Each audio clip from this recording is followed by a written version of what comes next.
ॐ नमश्चण्डिकायै। ॐ श्री दुर्गायै नमः।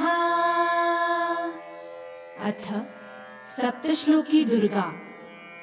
शिव उवाच देवी त्वं भक्तसुलभे सर्वकार्यविधायिनी कलौ हि कार्यसिद्ध्यर्थम् उपायं ब्रूहि यत्नतः। देव्युवाच शृणुदेव प्रवक्ष्यामि कलौ सर्वेष्टसाधनम् मया तवैव स्नेहेनाप्यम्बा स्तुतिः प्रकाश्यते। ॐ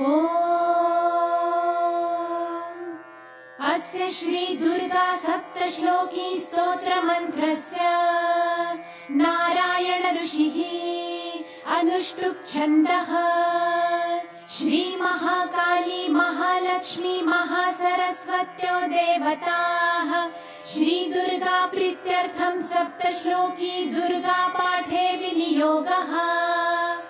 ॐ ज्ञानिनामपि चेतांसि देवी भगवती हि सा बलादाकृष्य मोहाय महामाया प्रयच्छति। दुर्गे स्मृता हरसि भीतिमशेषजन्तोः स्वस्थै स्मृता मतिमतीव शुभां ददासि।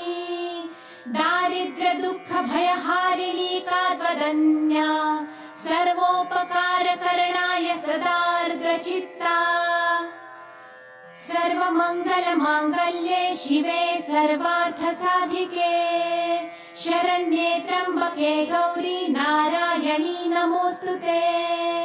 शरणागत दीनार्थ परित्राणपरायणे सर्वस्यार्तिहरे देवी नारायणी नमोऽस्तुते।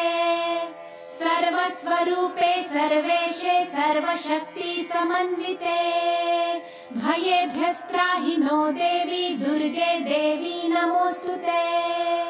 रोगान् शेषानपहंसि तुष्टा रुष्टा तु कामान् सकलान् भीष्टान्। त्वामाश्रितानां न विपन्नराणां त्वामाश्रिता ह्याश्रयतां प्रयान्ति। सर्वा बाधा प्रशमनं त्रैलोक्यस्याखिलेश्वरी एवमेव त्वया कार्यमस्मद्वैरी विनाशनम्। इति श्री सप्तश्लोकी दुर्गा सम्पूर्णा।